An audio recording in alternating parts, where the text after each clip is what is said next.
बारात वाले दिन कॉल पर मुसलसल रोए जा रही थी। बार बार कह रही थी कि मुझे नहीं करनी ये शादी, मुझे ये शादी तुमसे करनी थी ना। तुम मेरी बात क्यों नहीं मान रहे?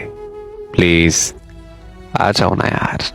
तुम क्यों नहीं समझ रहे? मैं बिल्कुल खामोश था। फिर मैंने उसे कहा कि अल्लाह को ऐसे ही मंजूर था, और फिर उसने कॉल बंद कर दी। उस वक्त जो मेरा आलम था, ये मैं जानता हूं या फिर मेरा खुदा जानता है।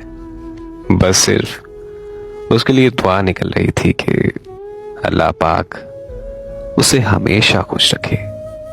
और मैं बार बार जात पात के रस्मों रिवाजों को कोस रहा था, क्योंकि हम दोनों हर मुमकिन कोशिश कर चुके थे, लेकिन जमाने ने हमें यकीन दिलाया था कि जातों में फर्क की वजह से हम कभी एक नहीं हो सकते।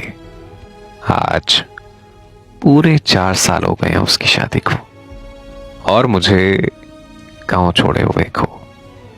मैं आज तक कभी गांव नहीं जा पाया। शायद अब मेरी कोई मंजिल ही नहीं। जो मेरी मंजिल थी वो तो मुझसे 4 साल पहले जुदा हो चुकी थी।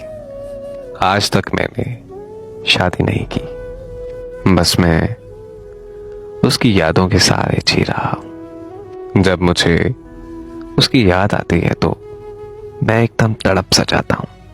मेरी आंखों के सामने धुंध सी छा जाती है, और मेरी आंखों के सामने सिर्फ वही चेहरा होता है जिससे मैं बेहद मोहब्बत करता था।